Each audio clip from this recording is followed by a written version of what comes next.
ದೇಶದೆಲ್ಲೆಡೆ ಸದ್ಯ ರಾಮಾಯಣ ಸಿನಿಮಾ ಕುರಿತ ಚರ್ಚೆ ಜೋರಾಗಿ ನಡೀತಾ ಇದೆ. ಹಾಗೆ ಈ ಸಿನಿಮಾದಲ್ಲಿ ಅಭಿನಯಿಸಲು ಕಲಾವಿದರು ಕೂಡ ದುಬಾರಿ ಸಂಭಾವನೆಯನ್ನೇ ಪಡೆದಿದ್ದಾರೆ.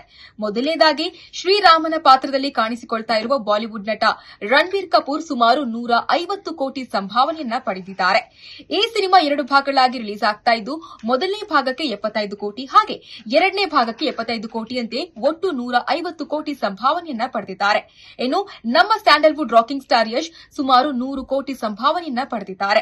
ರಣಬೀರ್ ಅಂತೆ ಯಶ್ ಕೂಡ 50 ಕೋಟಿ ರೂಪಾಯಿಯಂತೆ ಒಟ್ಟು 100 ಕೋಟಿ ಸಂಭಾವನೆಯನ್ನ ಪಡೆದಿದ್ದಾರೆ. ಹಾಗೆ ನಟಿ ಸಾಯಿ ಪಲ್ಲವಿ ಸೀತಾಮಾತೆಯಾಗಿ ಕಾಣಿಸಿಕೊಳ್ತಾ ಇದ್ದು ಸುಮಾರು 12 ಕೋಟಿ ಸಂಭಾವನೆಯನ್ನ ಪಡೆದಿದ್ದಾರೆ. ಹಾಗೆ ಬಾಲಿವುಡ್ ನಟ ಬಾಬಿ ಡಿಯೋಲ್ 40 ಕೋಟಿ ಸಂಭಾವನೆಯನ್ನ ಪಡೆದಿದ್ದಾರೆ. ಇನ್ನು ಈ ಚಿತ್ರಕ್ಕೆ ಸಂಗೀತ ಸಂಯೋಜಿಸುತ್ತಿರುವ ಗಾಯಕ ಎಆರ್ ರೆಹಮಾನ್ ಸುಮಾರು 30 ಕೋಟಿ ಸಂಭಾವನೆಯನ್ನ ಪಡೆದಿದ್ದಾರೆ. ಒಟ್ಟು 4,000 ಕೋಟಿ ಬಜೆಟ್ನಲ್ಲಿ ಈ ಸಿನಿಮಾ ನಿರ್ಮಾಣ ಆಗ್ತಾ ಇದೆ.